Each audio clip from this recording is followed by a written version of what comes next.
Hey, it's Ray here, and today I'm about to share a story with you about a woman named Seraphine.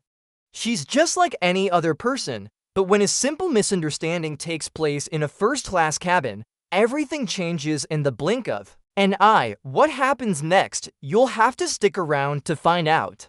But before we dive in, kindly hit that subscribe button so you don't miss out on more heartwarming and suspenseful stories.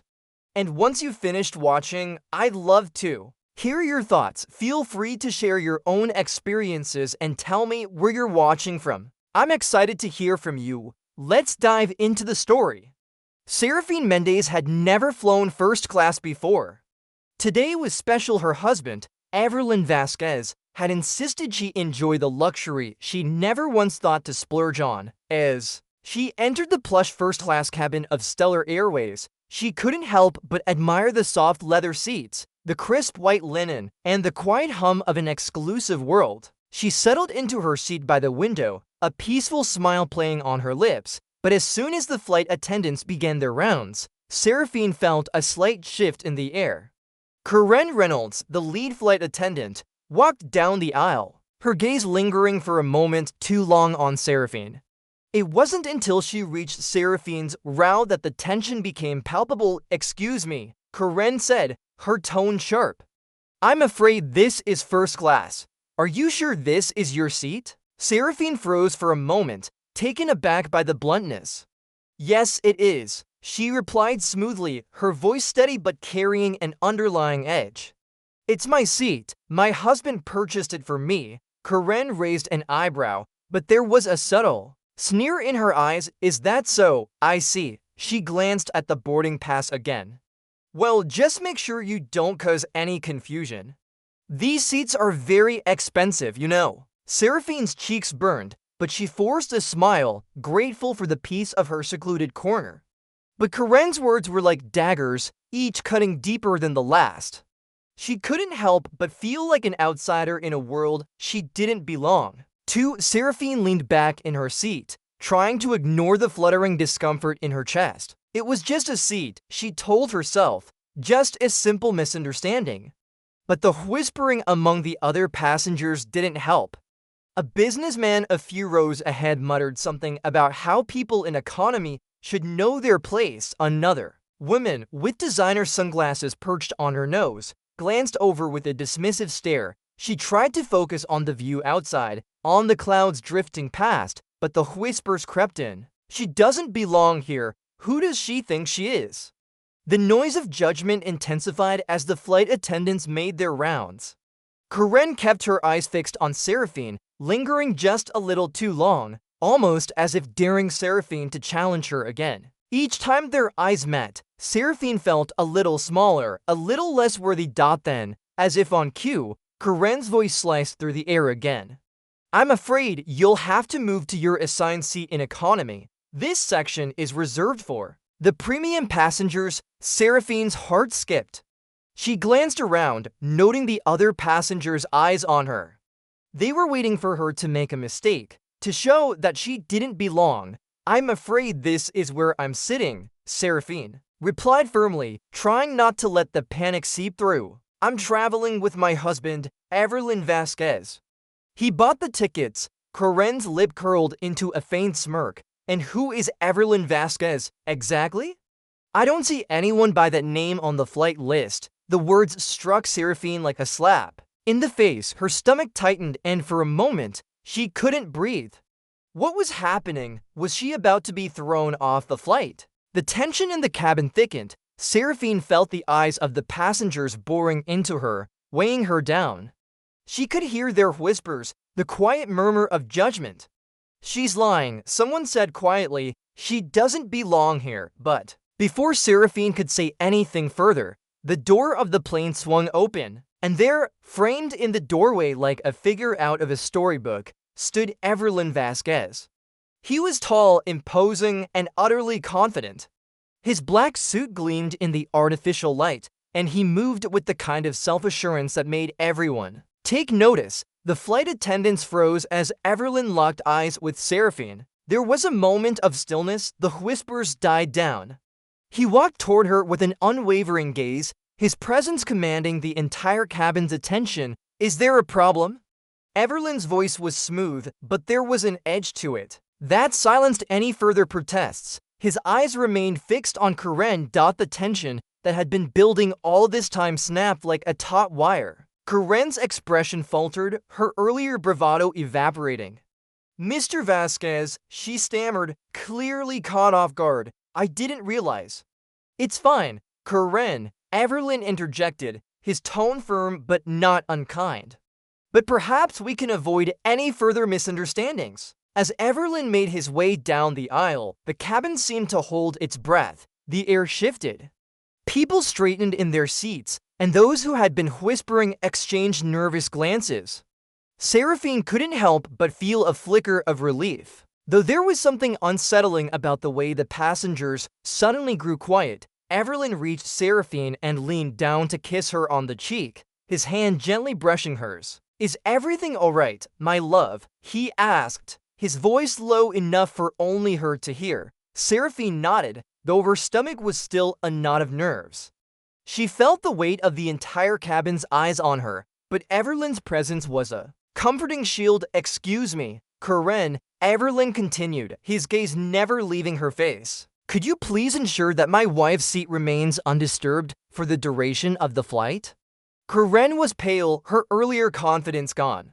"Yes, Mr. Vasquez," she replied, her voice faltering. She quickly turned on her heel, but Seraphine could see the tension in her posture, the clear discomfort in her every movement. The businessman who had mocked Seraphine earlier now shifted uncomfortably in his seat, his gaze quickly averted. No one dared to speak as the realization settled over them. Seraphine Mendez was not just a random passenger. She was the wife of one of the wealthiest men on the planet. Everlin's calm authority filled the cabin, and the passengers quickly came to the uncomfortable realization of what had just occurred. Seraphine was no ordinary woman. She wasn't some unassuming passenger who'd accidentally wandered into first class. She was the wife of Everlin Vasquez, a billionaire businessman with power that reached far beyond the confines of this airplane. The murmurs and stares began again, but now they were laced with a different kind of energy, one of fear and admiration. "Don't worry," Everlin whispered to Seraphine, his hand on hers. "They'll understand now," but Seraphine wasn't so sure.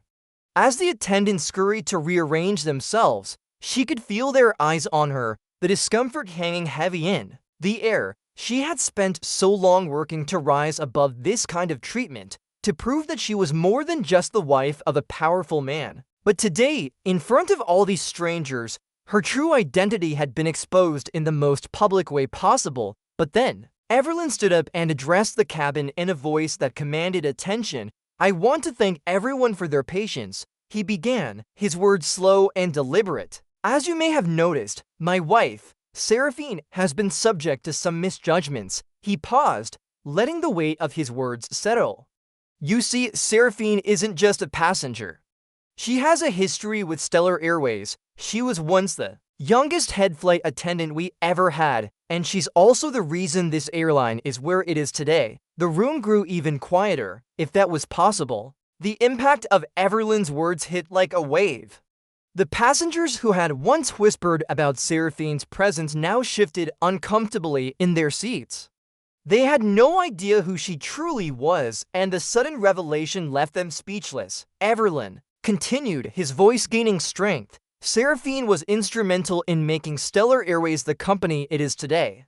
It's easy to forget that people like her, people who work hard every day, are the reason this industry exists." He shot a pointed look toward Karen, who visibly shrank under his gaze. "But beyond her career," Everlin said, softer now, "Seraphine is my wife. And she deserves to be here just as much as any other person on this plane, maybe more." Seraphine could feel her heart swell with pride at his words, but also a pang of discomfort. She hadn't asked for this attention. She hadn't wanted to make a scene, but there was no denying the power of the moment.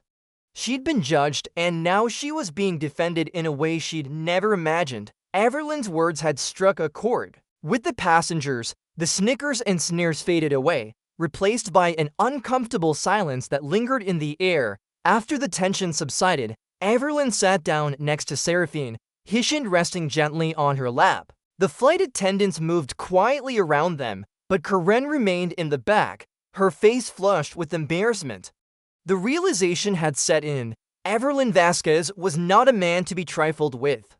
His wealth and influence were undeniable, but it was his respect for Seraphine that truly carried weight. Seraphine couldn't shake the feeling that something had changed in her, too. She had always known that Evelyn was powerful, but today, seeing the way he had defended her so publicly, she felt something more, an undeniable strength within herself.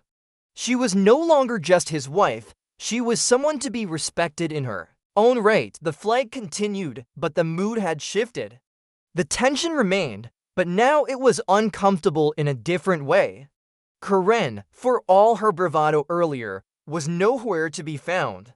In her place was a junior attendant who smiled awkwardly as she served Seraphine her meal. Evelyn, however, wasn't finished. He made sure to speak with the head of the airline's operations team when the flight landed, arranging for a new policy on how passengers and employees were treated across all flights.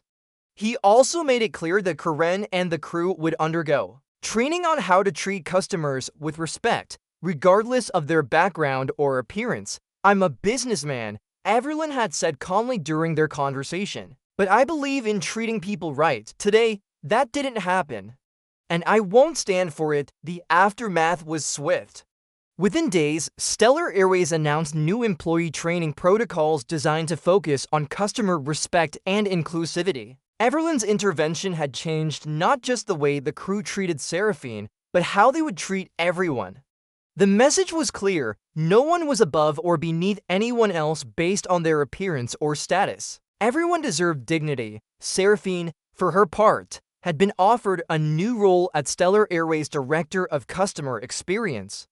The joke felt like a natural evolution. Her own experience, both as a passenger and an employee, gave her unique insight into what needed to change, and the knowledge that her husband supported her in this role was a quiet but powerful motivator. The sun set over their beachfront resort as Seraphine sat with Evelyn on the balcony. The sea breeze tangled in her hair as she looked at him, her heart full. "It's been a crazy few days, hasn't it?"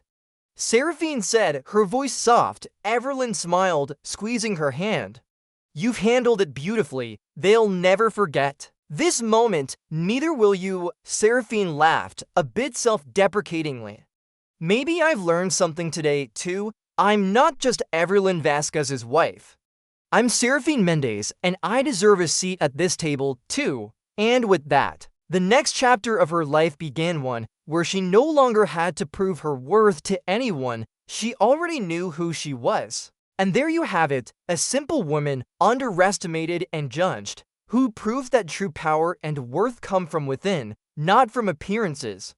What a twist, right? If you enjoyed this story, make sure to subscribe to Race Stories for more heartwarming tales and unexpected surprises. Hit the notification bell so you never miss an episode. Your support means the world to us. Until next time, stay kind, stay open, and remember, true worth is always deeper than what meets the eye.